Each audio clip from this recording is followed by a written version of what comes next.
Hello my dear students, good morning to all. Today's date is 9 December 2020.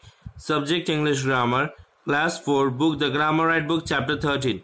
My dear students, reading the chapter Conjunction. हम लोग Conjunction chapter को पढ़ रहे थे, right? आज हम लोग while, when, although, though, since, because, for ये सब के uses के बारे में पढ़ेंगे. While and when are conjunction of time. While and when क्या है आपका conjunction of time है.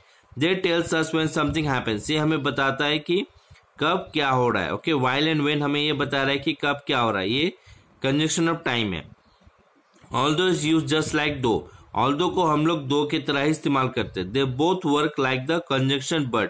इन लोग conjunction but के तरह ही काम करता है. यहाँ पे although और though जो है वो एक जैसा ही है और इन लोग but के जैसा काम करता है. Okay, You can use although in the beginning or in the middle of a sentence. हम लोग although को सेंटेंस का शुरुआत में इस्तेमाल कर सकते हैं या फिर सेंटेंस के बीच में. ओके, जैसे for example, the grasshopper did not care to store any food although the ant had warned it to do so.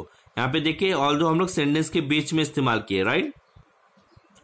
और since कब इस्तेमाल, since is used to tell why something happens. since हम लोग इसलिए इस्तेमाल करते हैं कि ये बताने के लिए कि क्यों कुछ चीज हो रहा है. Okay, why something happens.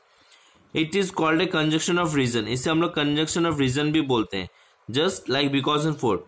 Since को हम लोग क्या कंजक्शन ऑफ रीजन भी बोलते हैं, लाइक जैसे बिकॉज और फॉर. बिकॉज और फॉर को हम लोग कंजक्शन ऑफ रीजन के तौर पे इस्तेमाल करते हैं. उसी प्रकार से आपका सिंस भी इस्तेमाल करते हैं, राइट.